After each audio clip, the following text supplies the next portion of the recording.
Hello everybody, it is Nicole from iiKiui, and welcome to Inktober Day 9. Today we have a Space Witch, and this one was one of my favorites, from designing it to coloring it to seeing it come in full completion.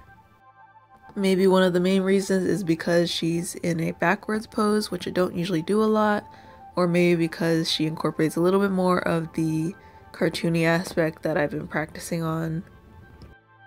But probably the main reason you will see at the end.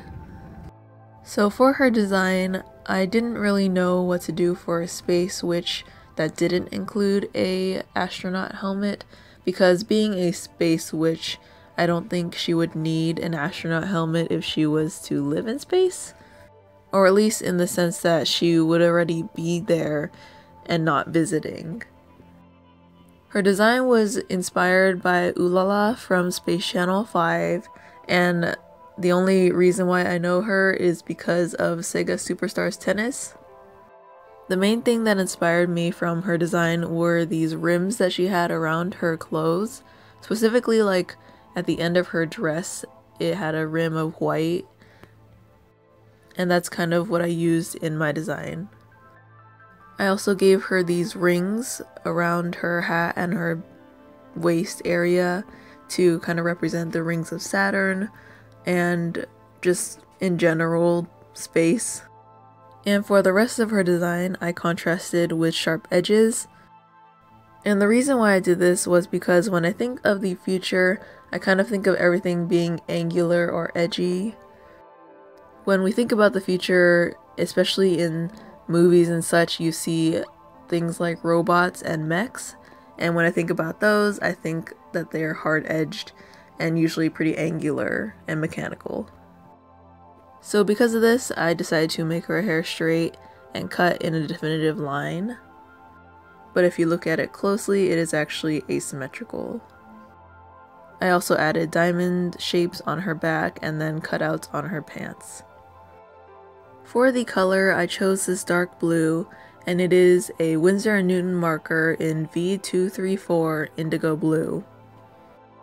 Originally, I thought of doing purple instead, but when I thought of how the sky would look and how space, I guess, would look in a color form, it would be more dark blue.